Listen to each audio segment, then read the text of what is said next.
When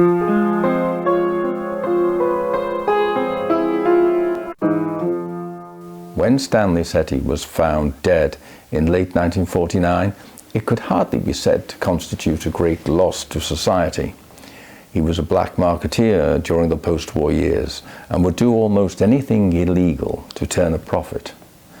But when a man was arrested for his murder, it led to one of the most sensational murder trials this country has ever known. And someone got away with murder.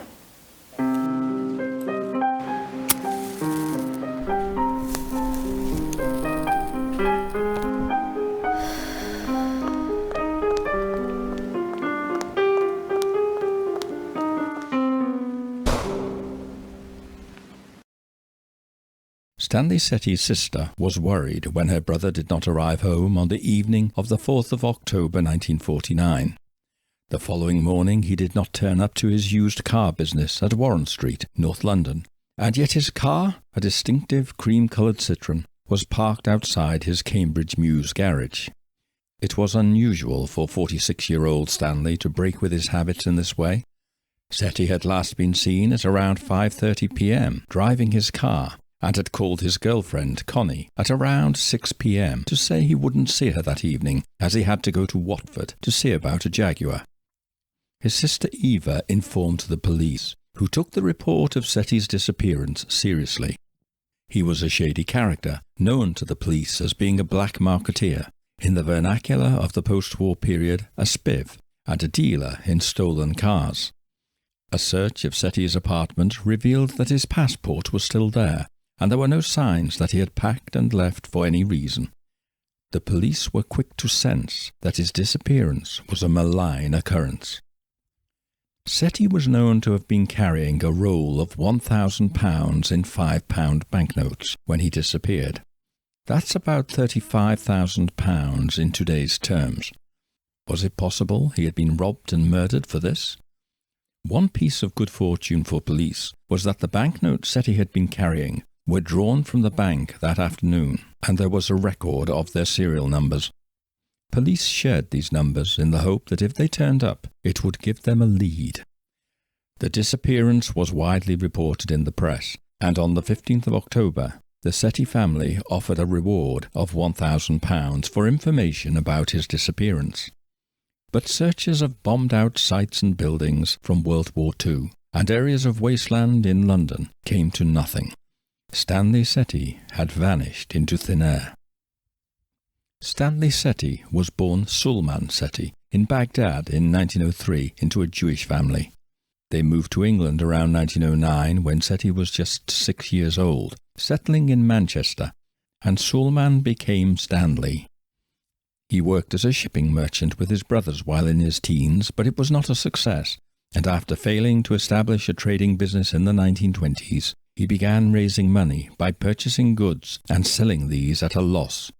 It was a short-term measure, robbing Peter to pay Paul, which would inevitably bring him to grief, and it did. He was charged with offences under the Debtors and Bankruptcy Acts and sentenced to 18 months' imprisonment in Manchester. After serving 12 months of his sentence, he was released from prison, and in 1939 he was living with his brother, Max, at 5 Queen Anne's Mews, London, and dealing in motor cars. The war was a gift to Setty, and as he was of Turkish origin, he was not required to serve in the British forces. The black market emerged as a result of war deprivations, and rationing gave a kind of quasi-legitimacy to many illegal activities. Setty prospered in the twilight world of motor car sales in Warren Street, which masked a broad spectrum of criminal enterprises.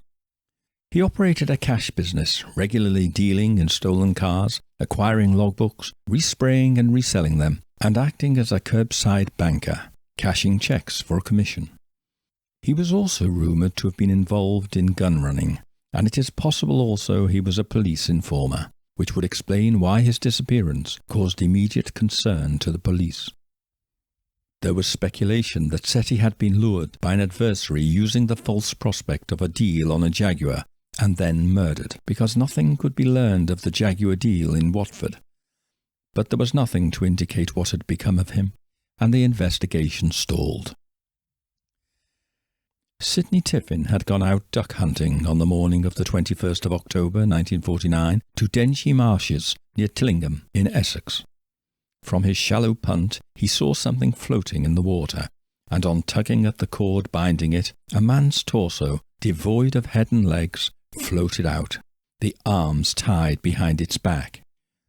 Recovering from the shock, Sidney drove a stake into the mud flats and secured the body with a rope to prevent it from floating away, and went off to inform the police.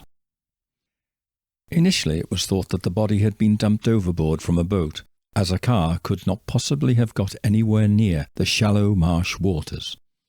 The torso was examined at autopsy by the pathologist Francis Camps, who noted 5 stab wounds as being the probable cause of death. But Camps was struck by the appearance of trauma to the torso. He had seen this before. During the war he had occasion to examine the bodies of airmen who had hit the water, their parachutes having failed to open. The torso shared many of the characteristics he had observed in these. He thought it possible the body may have been deposited in the water from a great height, from an aeroplane. The fingerprints from the hands of the torso were taken, and these were matched to a set of prints which were on file. They belonged to Stanley Setty. Setty was no longer a missing person, he was a dead one, and the search for his killer began. The inquiry, led by Superintendent Colin MacDougall, had a stroke of fortune. One of the £5 notes Setty had been carrying on the night of his disappearance turned up. It was traced to a taxi driver who recalled being given this by a man whom he collected from Southend Airport and had taken to Finchley Road in London. Together with the pathologist's observations concerning the torso having hit water from a great height, this was suggestive. Police made inquiries of local airfields, and Elstree Airport reported that a man had been seen taking packages to a light Oster aircraft on the 5th of October, and Southend Airport reported that the following day the same man had been seen struggling with a heavy package before taking off in a light aircraft. The man's name was Donald Hume. Brian Donald Hume was born in Swanage, Dorset, in December 1919.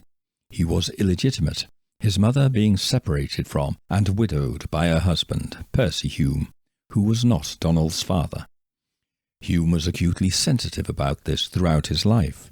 He spent his first years in an orphanage, and whatever embellishments he may later have introduced concerning this, he clearly had an unhappy childhood.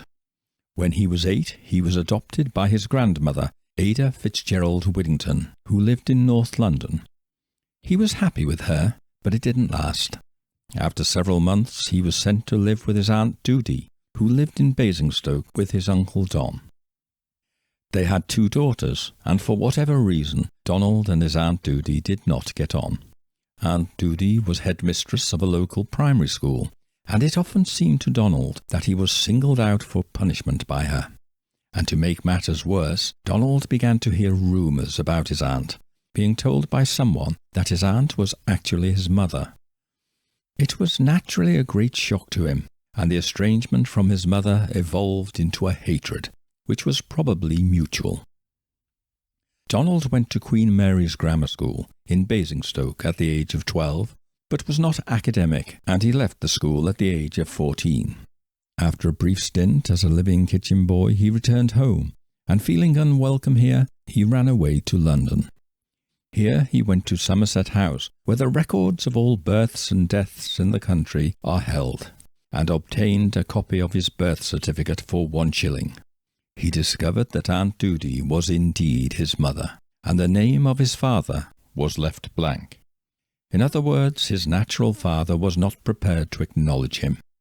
Donald's uncle, the noted physicist Professor Richard Whittington, who appeared to do much to help Donald in these early years, later claimed Donald House, Uncle Don, was Donald's father, in which case he too appears to have done little to bond with his son.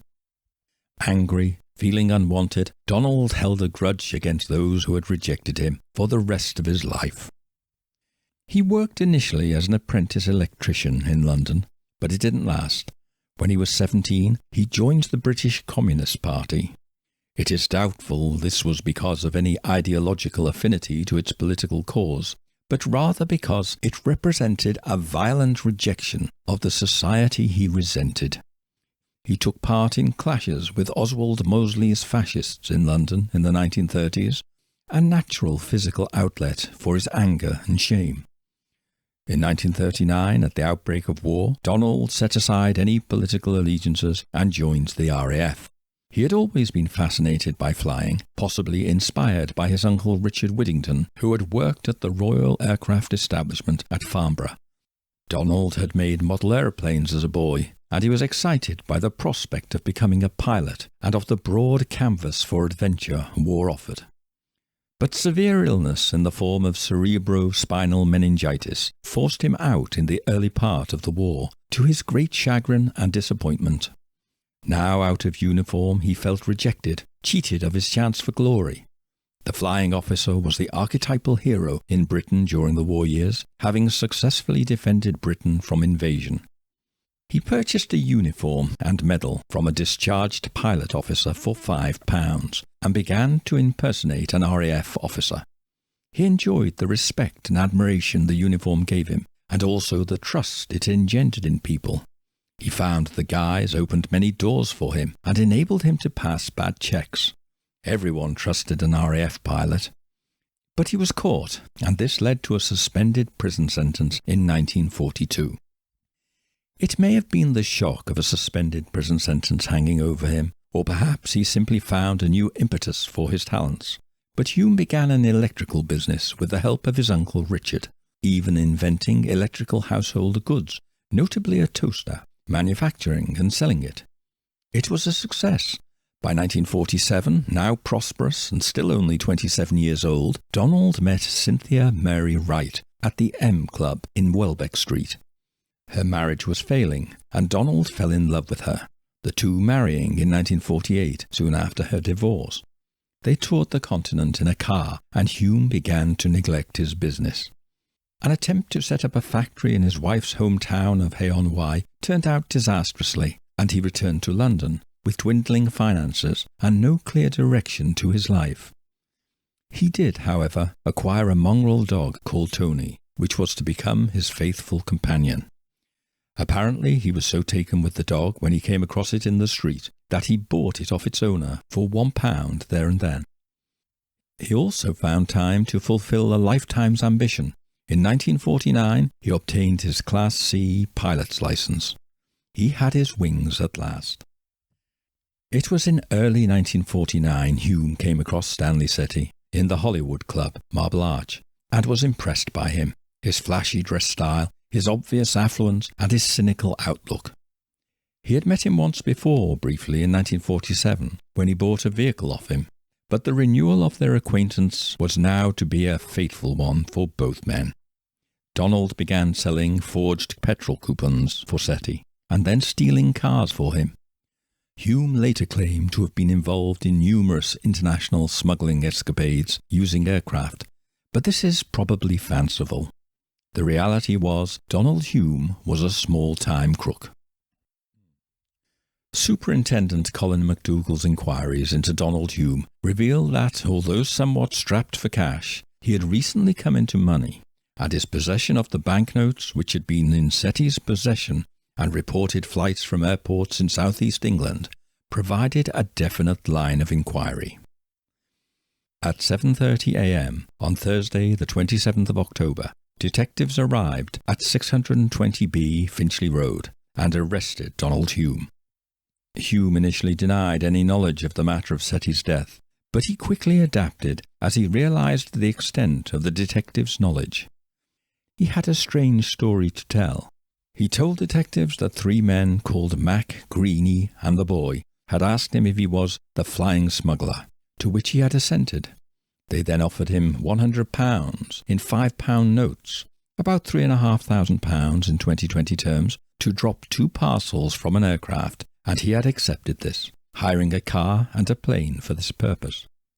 The following day he was asked to drop a further larger package for £50. He had asked what was in the packages and was told printing plates for forged petrol coupons. One of the men had a gun which he toyed with threateningly. Hume agreed to do the drop, but became suspicious. But what could he do? He feared going to the police, and so he did what he had been asked to do, and kept quiet. But the police did not believe Hume's story, and on Friday the 28th of October he was charged with the murder of Stanley Setty. The trial of Donald Hume began at No. 1 Court of the Old Bailey on the 18th of January 1950. After a false start before a judge who became ill and had to be replaced, it recommenced under Justice Sir Frederick Sellers. The prosecution, led by Christmas Humphreys, contended that Hume had been seen carrying parcels, which undoubtedly were parts of the dismembered body of Setty, out of his Finchley Road apartment, and put these into a hired car, and then on board an Oster light aircraft. He had subsequently disposed of these packages at sea. £5 banknotes, known to have been in Setty's possession at the time of his disappearance, were traced to Donald Hume.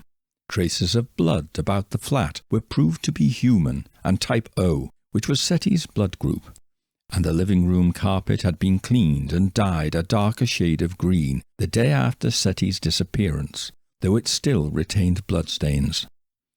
There were also bloodstains found between the floorboards and on the plaster and lath which formed the structure of the ceiling of the flat below. It was therefore abundantly clear that Hume had murdered Setty in his flat before butchering him and disposing of his body parts. The characters of Mac, Green, and the boy, said Humphreys, were pure inventions on his part. The defence, led by Richard Francis Levy, K.C., countered this by pointing out that 4 out of every 10 people had blood group O, and the finding of such traces about the flat was not therefore significant. The bloodstains on the cleaned carpet had not penetrated to the underfelt, and this could not therefore have been sufficient to suggest that a man had been stabbed to death there. It also pointed out that not a single fingerprint of Setty's had been found at the flat. There was, in fact, no proof whatsoever he had ever been there. Regarding the use of the car and the light aircraft, Hume had admitted to disposing of the body at the behest of the 3 men he described. In addition, Setty could not have been murdered and dismembered in the flat while Hume's wife was upstairs, listening to the radio and sleeping. Dr. Robert Tier, who in later years conducted an autopsy on the Beatles manager Brian Epstein, was called as a defence witness and gave his opinion that it would have taken more than 1 man to kill Setty. 2 independent witnesses, neither of whom knew Hume, gave evidence that they had heard of a man called Mac or Max and the boy in connection with Cambridge Mews. The occupant of the flat below Hume's, Alfred Spencer, gave evidence that he had been at home on the evening of the 4th of October, but had heard nothing. Hume gave evidence on his own behalf, and gave further details of the 3 men who had given him the £100 to dispose of the packages. Mac was a thick-set man, about 5 feet 10, fair-haired and in his 30s. He wore a ring with a stone set in it, which he constantly polished against his coat. Greeny wore a flashy suit and plain suede shoes, was about 5 feet 7 in height, and wore an overcoat with a belt, but no hat. The boy had a receding hairline and wore steel-rimmed glasses. Christmas Humphreys cross-examined Hume, asking him about the parcel. "What did you think it was?" he asked. "I thought it might have been part of a human body," he replied. "It was obviously part of a human body, wasn't it?" "No, sir, not obviously." "When Setty was missing?" "I did not connect the 2 of them." "What else could they have been that spurts with human blood?" demanded Humphreys. Humphreys pressed the point that Hume could have informed the police. "No, I was scared stiff," averred Hume. "Why not, if you are an honest man?" persisted Humphreys. "I am not saying I am 100% honest. I am saying I am a semi-honest man, but I am not a murderer." Humphreys' suggestion that the body of Setty was dismembered by him in the flat met with absolute baloney. When Christmas Humphreys accused him of lying, he said angrily, "I am the only one who knows whether I killed Setty or not, other than the man who murdered him. I have a clear conscience regarding the killing of the unfortunate man." The judge intervened, rather foolishly saying, "You are adopting this as a personal matter," to which Hume replied very reasonably, "My life is a personal matter." His wife, Cynthia Hume, was called, and her quiet and respectable demeanour impressed. She said it was quite impossible for her husband to have killed anyone in her flat without her knowledge, still less have dismembered them. For the defence, Levy's final appeal to the jury was simple and effective. There was no evidence to suggest anything Hume had said was untrue. He told them. A rogue he might be, a murderer he was not. The three men knew him to be a pilot and wanted him to do something shady for money, and no one, not even the man who was in the flat below, nor his wife in the room above, had heard any disturbance at the flat to suggest a fight of any kind had occurred. There was no evidence Setty had ever been at the flat. Christmas Humphreys, for the Crown, could only reiterate the litany of coincidences occurring on that day. The evidence of the blood found at the flat, the cleaned carpet, the £5 notes linked to Setty, and Hume's disposal of the body. Mac, Greeny and the boy were pure fiction, he said, to disguise the fact that Donald Hume had murdered Stanley Setty. The judge summed up, suggesting where the jury found Hume's evidence to be in conflict with that of another witness, they might prefer that of the latter in view of Hume's unreliable character. The jury retired, and after 2.5 hours returned to advise the judge they could not reach an agreement on a verdict, and that it was unlikely they would do so. The jury was dismissed, and a second jury was sworn in and instructed by the judge to return a verdict of not guilty, which it did. In anticipation of a possible acquittal, the Director of Public Prosecutions had prepared a second charge, which Christmas Humphreys now submitted to be put to Donald Hume, that of being an accessory after the fact to murder. To this Hume pleaded guilty, and the judge sentenced him to 12 years in prison. He was not guilty of murder, and would not therefore face the inevitable death penalty, but he was guilty of assisting in concealing a murder, and therefore of being an accessory to it. He served 8 years of his sentence, mostly at Dartmoor in Devon, until released on the 1st of February 1958. In those 8 years he had been popular in prison, using his electrical skills to produce radio sets for other prisoners. But his wife had divorced him, and his dog, Tony, had been put down. Many people believed Donald Hume to have been guilty of murdering Stanley Setty, and the police had few doubts in the matter.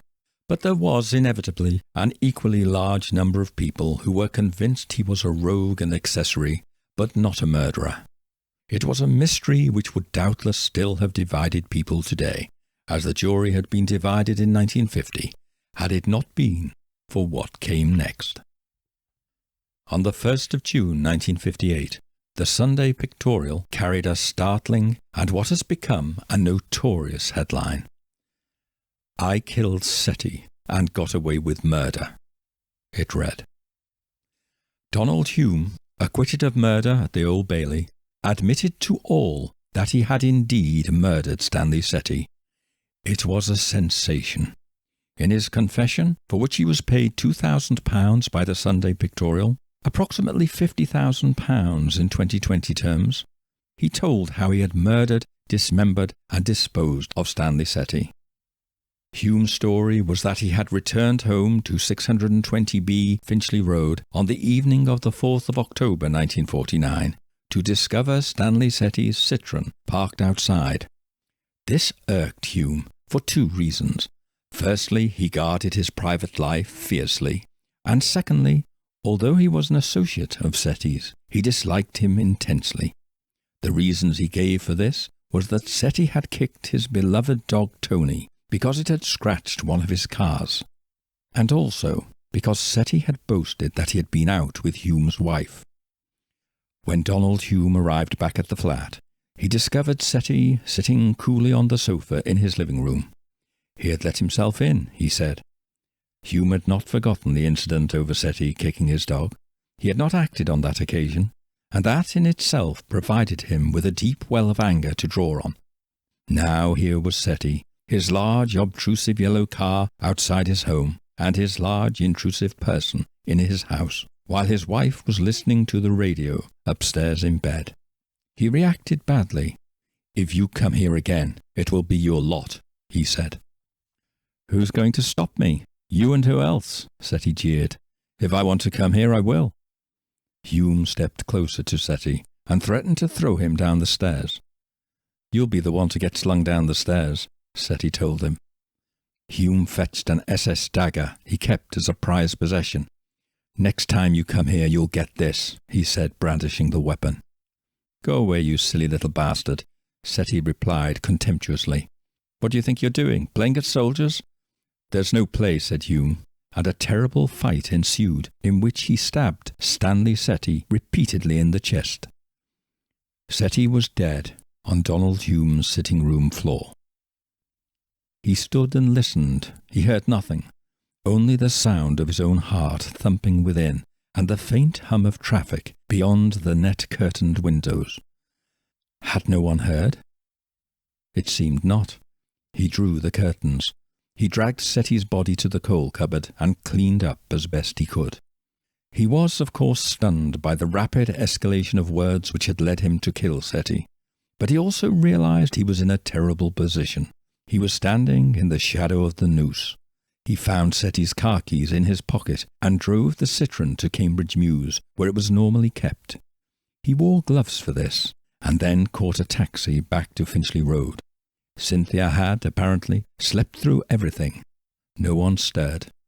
Donald Hume had a sleepless night. He sat up chain-smoking, and during the night he formulated a plan. The next day, the 5th of October, would be the busiest of Donald Hume's life. He obtained a hacksaw and a short-bladed linoleum knife. The doctor came that morning to see to the baby, Alison, and Donald did his best to ensure the place revealed no signs of a struggle, and he also did his best to converse with the doctor normally. Nothing was normal within, and he had the dead body of Stanley Setty in the coal cupboard, yards from where he discussed his difficulties in sleeping at night with the doctor. It is difficult to sleep when a murdered man is hidden in your cupboard. His wife was to take their daughter Alison to Great Ormond Street Hospital at 1 p.m, and the cleaning woman, Mrs. Stride, was to come at 2:30 p.m. He had a 90-minute window of opportunity in which to dismember the body of Stanley Setty. Meanwhile, he took the sitting-room carpet to be cleaned and dyed a darker shade of green. He bought floor stain and stained the floor to conceal the blood which had penetrated the carpet. Then he cut out the remaining underfelt and stretched it until it had compensated for this loss of its original size. An examination of the £1,000 roll of £5 notes Setty had on him revealed most were damaged by Hume's knife work, or too bloody to be salvaged. He retrieved only £100 of these and burned £900. As soon as Cynthia left for Great Ormond Street Hospital at 1 p.m, he got to work. He dragged Setty's body into the breakfast room, and working on the lino, watched by a mildly curious Tony, he severed his legs and then his head, using the knife and hacksaw. He placed these in a box and wrapped the torso and legs in felt and carpet. He then cleared up the floor of the horrific detritus, the result of his work of the past hour. He hired a Singer saloon car and an airplane, an Oster J1N Alpha, from the United Services Flying Club at Elstree Airport, where he was a member, and in the mid-afternoon he and Tony drove to Elstree with 2 of the packages containing the head and legs of Stanley Setty, leaving the torso in the coal cupboard. He carried the packages to the plane, placing one behind the seats and the other on the passenger seat. He took off from Elstree at around 4:30 p.m. with a full tank of fuel and 3.5 hours flying capability, but visibility problems curtailed the full extent of its use. Sunset was 18:29 at Elstree on the 5th of October, 18:25 at Southend, his destination. He had no flying capability, and visibility would inevitably be suboptimal long before sunset. Nevertheless, Donald headed out over the English Channel, making a brief feint as if heading for Southend, his declared destination. It was a nerve-wracking experience. He wrote, "Sheer desperation was urging me on. I couldn't afford to be seen dropping suspicious-looking packages near Southend Pier." He flew for at least an hour, until the French coast was visible. He was cruising at no more than 70 miles per hour, and with no ships in sight in the channel, he disposed of the SS Dagger, Hacksaw, and other objects, and then the 2 grisly packages which he had weighted down with stones from the garden. He watched the parcels descend, and was satisfied to see them disappear into the water. Then he turned back for England, making a poor and conspicuous landing at Southend. He arranged for Tony to stay at Elstree Airport with his car that night, both of which he would collect on the morrow, and took a taxi back to 620 Finchley Road, paying the taxi driver from a large bankroll he had in his pocket, courtesy of Stanley Setty. It was now 8:30 p.m.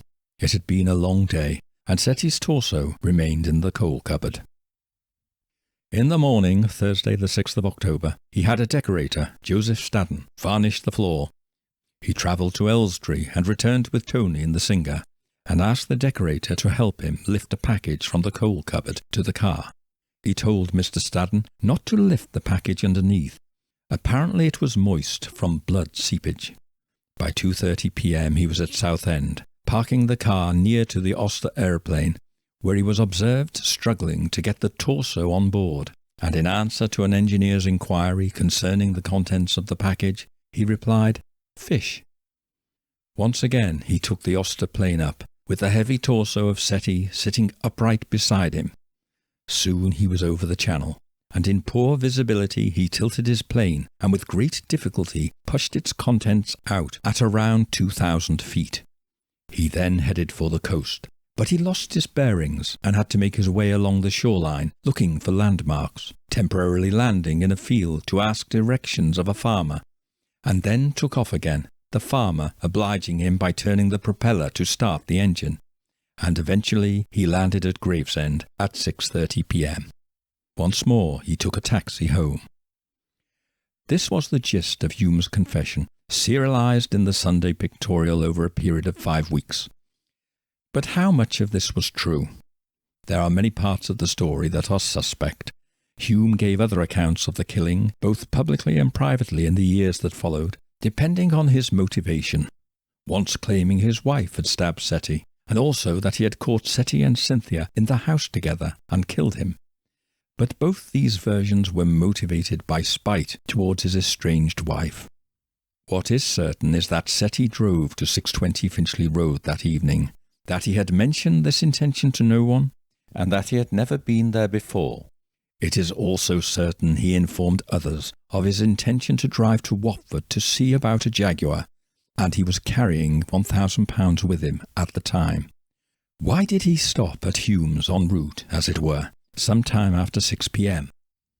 It is absurd to suppose that Setty would have entered the house and simply sat and awaited Hume in the sitting room. Why did he not ring the apparently very loud doorbell? If the door had been unlocked and he did enter uninvited, he would have heard noise in the house, and would in any case have assumed by the fact of the door being open that there was someone home. Setty would have made his presence known. Furthermore, how could he have known his wait would be rewarded, that Donald Hume would have returned to the house soon?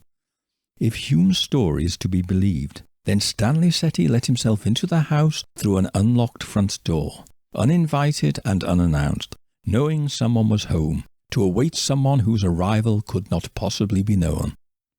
It will not do. It seems to me to be an inescapable conclusion that either Hume or his wife admitted Setty to the house that evening.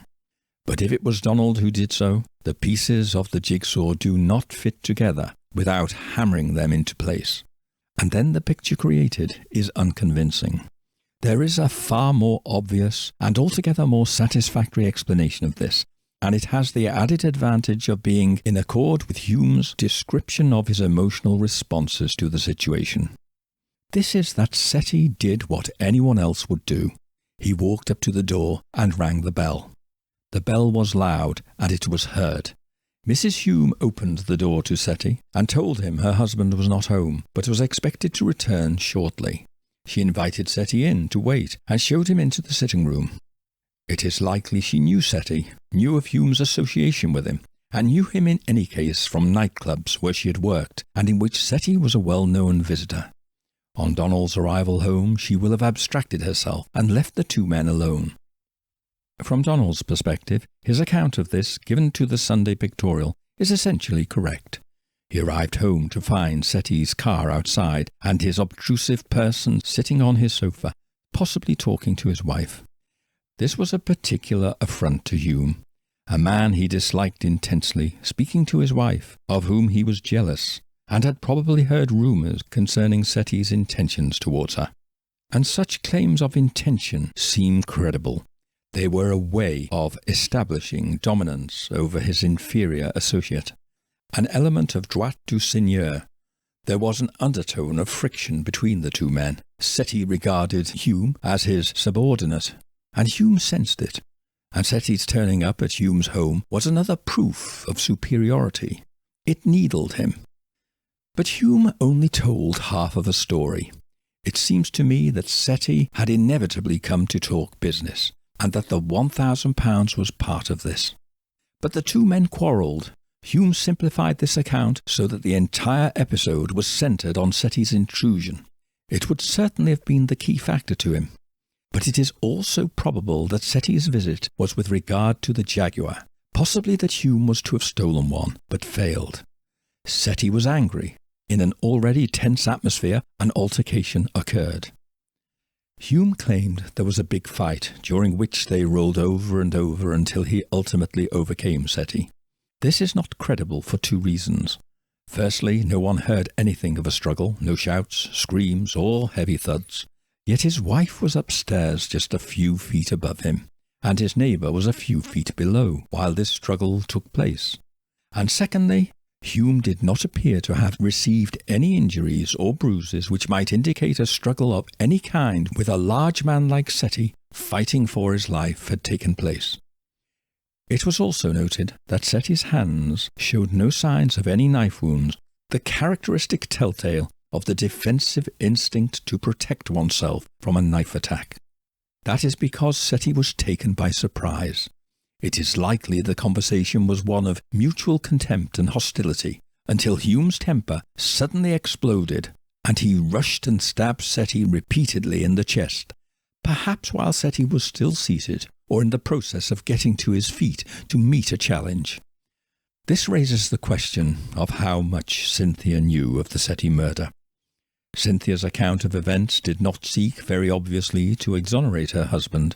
She said, for instance, that she did not see or hear of the visit of Mac, Greenie and the boy, when she could easily have done so. She was somewhat agnostic in her evidence. She was not, for this reason, a co-conspirator, but she certainly must have known more than she ever let on. It is impossible that Cynthia Hume could have been oblivious to the events in the house during the 3 days from the 4th to the 6th of October 1949. That she should hear no noise when she must surely have known a man other than her husband was in the house. That she saw nothing amiss with her husband not going to bed. Saw no blood spatter or attempts made to clean the area downstairs. No smell of cleaning fluids and disinfectant pervasive in the house. That she saw nothing odd or suspicious about blood on the sofa and attempts made to clean it the day after Setty had left, nor the large stain on the carpet in the sitting room. Nor did she think it surprising that Donald decided to get the carpet cleaned that day and removed it, or with him deciding to stain the floor beneath with spirit stain, adding to the intense cocktail of cleaning agent aromas in the flat, or in his bringing in a decorator to carry out further remedial work. And she found nothing strange in him having no money on the 4th of October and his having an abundance of it the following day, even giving her £80. That's £3,000 today. It is incredible. All this suggests she knew something, probably after the fact, and that she acted in such a way as to ensure she did not implicate her husband. But she went no further than this, Had she been directly involved, I believe she would either have reported him or else provided corroboration for him. She did neither. She claimed not to have known Setty, or that he had been at the house to her knowledge that night. That was the extent of her lies. On all else, she remained silent. The dismemberment of Setty clearly took place sometime between the time of his death on the evening of the 4th of October and before he left the house after 3 p.m. the following day. I see no reason to doubt Hume's account here that this was done on the afternoon of the 5th of October, after his wife had left for the hospital and before the cleaning lady Mrs. Stride arrived. I can see no advantage in his lying in this matter, and it offers no improvement to the dramatic quality of the narrative either. Furthermore, Mrs. Stride's account told to the court of his not wishing to be disturbed for a period in the kitchen early in the afternoon seems to corroborate his account, as does his acquisition of a hacksaw and knife that morning. Finally, there is Hume's account of his flying from Southend and disposing of the parcels from 2,000 feet when the French coast came into sight. Now this is pure Biggles. So is his account of putting down in a field to ask directions and then having a farmer swing the prop for him before heading for Gravesend. In fact, Hume's flying skills were modest, recreational. He had been flying solo for just a few months and had no navigational skills even. It is highly probable that Hume flew directly out beyond Southend and over the North Sea, where he disposed of the packages offshore. Close enough, in fact, for the Torso, which did not sink, to find its way back to the Essex coast. The impact of the confession was felt. It rocked the law and order establishment in Britain. A man had been tried and acquitted, not only escaping hanging for a crime, but now he provided a full and detailed confession of his guilt, in defiance of the machinery that had attempted to bring him to justice. Nothing had ever been known like this before. The £2,000 he received was his chief motive for confessing to the crime, but he was also motivated by his hatred of the system. He had succeeded in cocking a giant snook against the world, against his mother, the police, the pompous judges who told him not to take the threat of his being hanged personally, and lawyers, the lawmakers, the orphanage women, his teachers, the RAF Service Board. To add insult to injury, Hume also told of his invention of the 3 men he claimed had paid him to dispose of the 3 parcels. Mac, Greeny and the boy were, he said, pure fiction, and had been based on Superintendent MacDonald himself as Mac, and Green and the boy he had lifted from the Graham Greene novel Brighton Rock. It was an act of defiance and mockery. But what could be done? The rule of double jeopardy applied in 1958 Britain, which ensured that a person could not be tried for a crime having once been acquitted of it. This principle had never been tested in this way before. Hume seemed to have had his revenge on all. He could openly speak of having murdered a man, and no one could do anything about it. The possibility of perjury arose, of course, but in practical terms this was unrealistic and unlikely to succeed.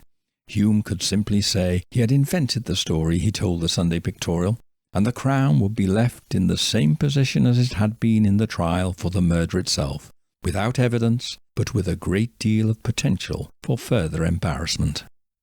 Moreover, Hume had thought this through. Having posed for various photos for the Pictorial and given a full account to them, he skipped out of the country before publication with his £2,000. Of course, Hume embellished his account. Doubtless parts of it could easily be proved fictional, but this simply strengthened his defence against possible perjury charges. But there can be no doubt that Hume's story, in its material details, was true. Donald Hume had got away with murder. Here the story should have ended, but it didn't. There was a last chapter still to be written. Donald Hume changed his name by deed poll to Donald Brown in April after his release from Dartmoor, and then, using the same loophole many others used, including Donald Merritt, he obtained a passport in the name of Stephen Bird, using a dead man's identity. It was in this name he flew to Switzerland before the story of his confession broke in the Sunday Pictorial. On his arrival in Switzerland, he became Johnny Bird, a debonair Canadian test pilot, who soon fell in love with a Swiss hairdresser named Trudy Summer. He was running through his money, though. The £2,000 he had received for his confession was dwindling fast. It would not last forever, especially in the hands of a spendthrift like Hume, in an expensive place like Zurich. But Hume was nothing if not imaginative and audacious, and he soon formed a plan to remedy this deficiency. Using Switzerland as a base, he decided to become a bank robber. On the 1st of August 1958, Hume flew to London as Stephen Bird, chemical engineer, and stayed at a hotel in Baker Street. From here he reconnoitred, selecting the Boston Manor Road Midland Bank branch as his target. He was hoping to net £40,000, approximately £1.5 million today, which would set Trudy and himself up for life. He rose early and spent the morning in Hyde Park with a pocket chess set working out problems. At 12 noon on the 2nd of August, he entered the bank and said rather theatrically, "This is a stick-up." A cashier named Frank Lewis shouted out and Hume shot him in the stomach before demanding cash. "No one else gets hurt if you do as I say," he told them. He then tied up the remaining staff and collected £1,500. He was disappointed, though, to be told by the staff that there was no money in the vault, only financial ledgers. He left at 12:10 p.m, phoned a doctor for the injured man, who survived the shooting, and 24 hours later he was back in Zurich. He told Trudy Summer variously that he was a Canadian test pilot, a spy for the CIA, a United States Air Force test pilot, and later a spy for the Soviet Union, to cover various difficulties he ran into, such as her suspicions when she saw his passport photograph, which bore no resemblance to him. Hume's new career had got off to a modest start.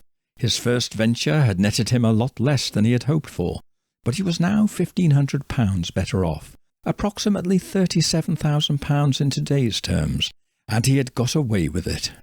Furthermore, London police had not associated the bank robbery with Hume at all, judging from the newspaper reports he read on the matter. But he was distinctly annoyed to discover in these reports that the staff had lied to him about there being no money in the vault.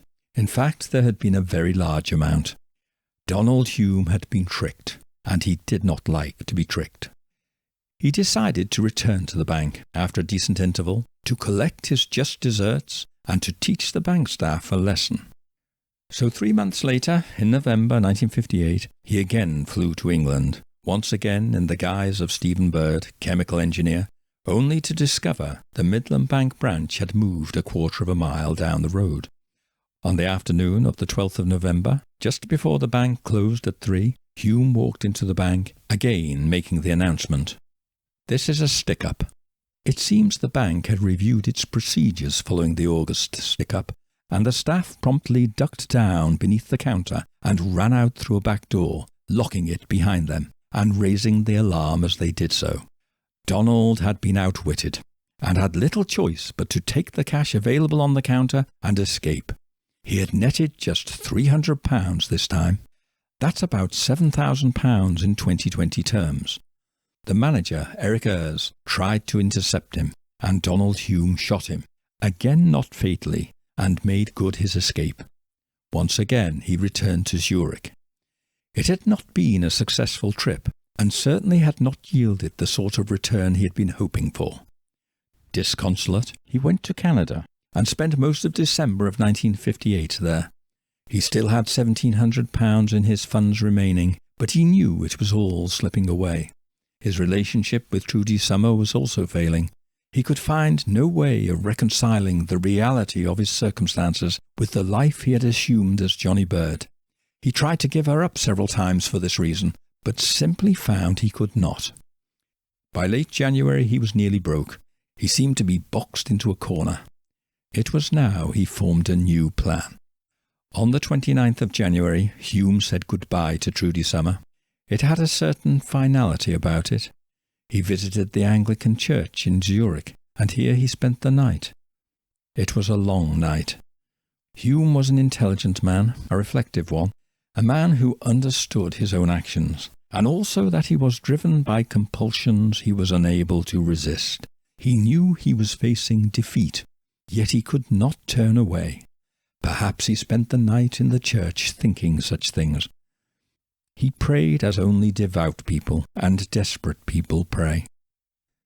Friday the 30th of January 1959 was a cold, dry day.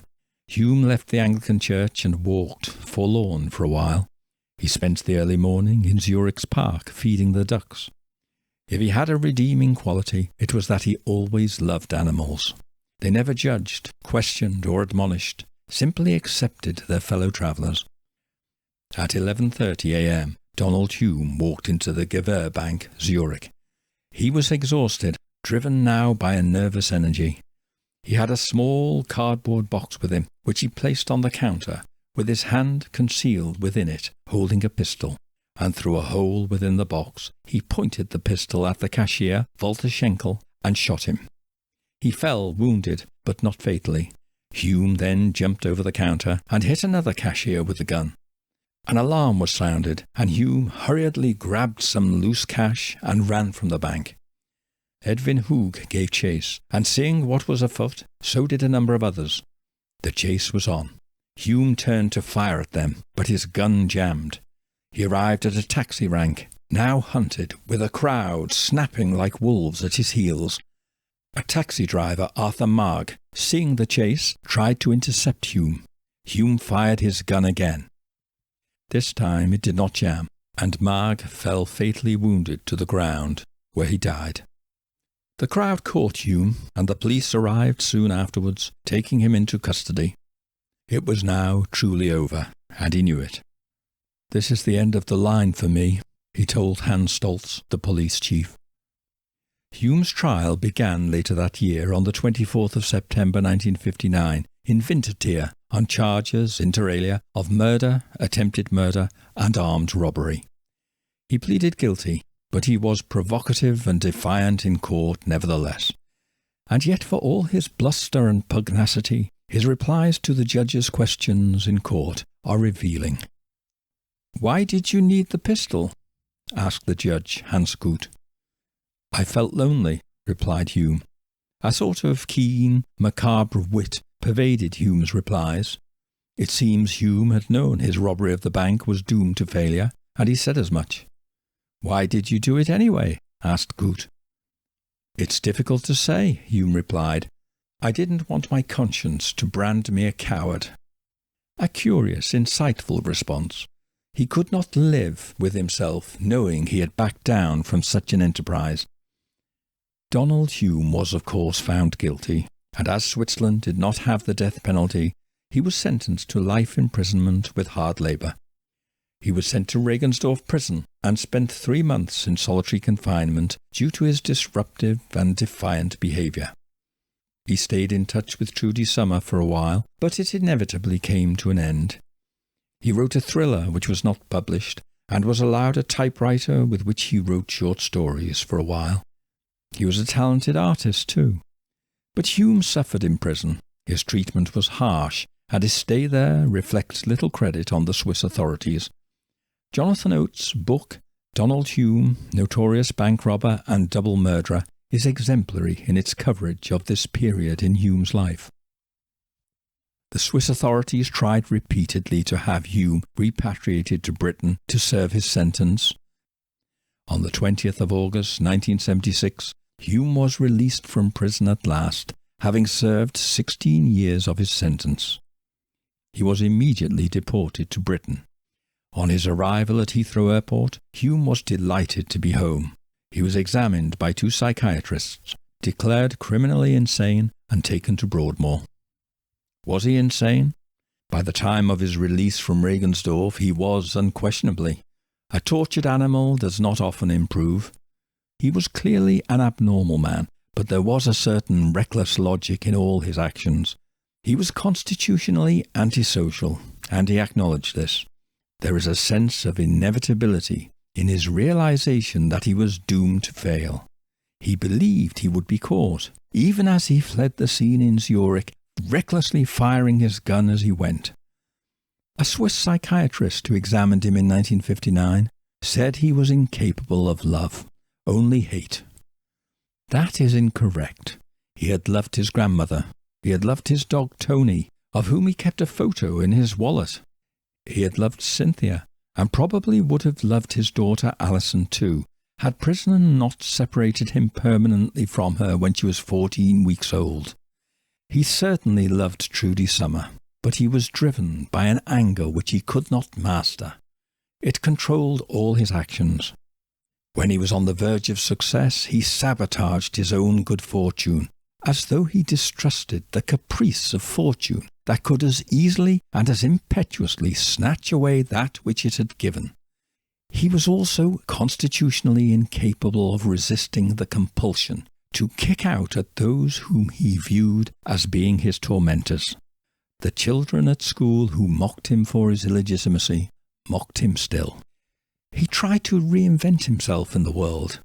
When his RAF career failed, he took to wearing an officer's uniform anyway and inventing his own life.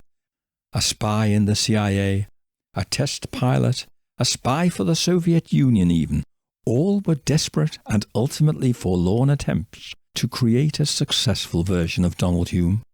And none could succeed for the simple reason that the person whom he needed to convince most of all was himself, and that he could never do. Because he knew the truth, he was an unwanted child who had failed to distinguish himself at anything worthwhile and had been rejected by all those who might provide salvation. He didn't mean to kill Stanley Setty. It was not planned. But Setty regarded Hume as a minnow and himself as a whale. It was an unequal relationship which Hume resented.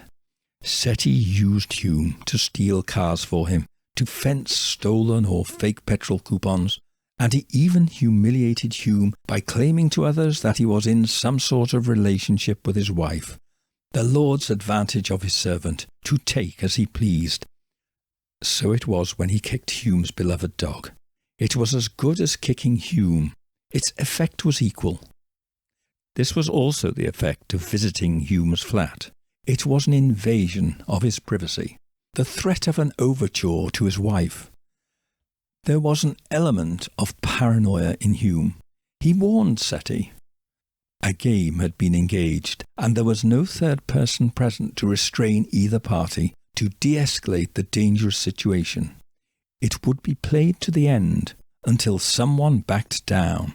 There would be a winner and a loser. Setty had pushed Hume too far. He left Hume with a simple choice, either to submit or refuse. And a game of poker commenced in which, in each round, the stakes were raised. It reached a point of no return for both, in which Hume stood there with an SS knife in his hand, with all that implied. He could only stand there for so long before he would begin to feel ridiculous. No one can stand with a weapon drawn and be ridiculed, because the stakes can go no higher. The bluff must be called. The cards must be shown. Donald Hume could only kill or fold. Setty's death became an inevitable consequence of the game they played. Donald Hume, reflecting later on his life, wrote, "I often wonder what I could have been if I'd gone on studying, like Uncle Richard. Maybe a great scientist, or an aero designer. I had the brains." Yes, he could have been many things without a doubt. So can we all. But he made choices, and was set on a destructive course which was headed for ruin. An intelligent man whose talents were diverted to a terrible end. Ultimately, Donald Hume was accountable for himself. Donald Hume had more gifts than most, but he squandered them and directed them to catastrophic outcomes for both himself and others. That responsibility lay within him. Hume spent the next 12 years of his life at Broadmoor. He was treated well there and made excellent progress. He was finally released in 1988, now 68 years old. He lived at 2 Thompson House, Warnington Road, North Kensington, from the early 1990s. He was quiet and unobtrusive, had slowed down with age, and seems to have had no friends. On the 9th of July 1998, a guest staying at the Copper Beeches Hotel in Basingstoke discovered the body of an elderly man lying in the grounds. The body was taken to the mortuary, and as there was no identification on it, it lay there for a week. The fingerprints of the corpse were taken, and a match was found in the fingerprints database. They belonged to Donald Hume. It was determined that he had died of natural causes, probably as a result of heart disease. His death was hardly noticed in the national press. What was Donald Hume doing 30 miles from home without any means of identification? No one seemed to know how he had got there or why he was there. Perhaps he had simply wished to visit the scenes of his boyhood, to see what Basingstoke looked like 60 years on. Would he find the traces there of his young self? Perhaps he would wonder where it had all gone so badly wrong. His rosebud moment as the end approached, and a stirring of deep emotions born of distant memories might well precipitate a heart attack.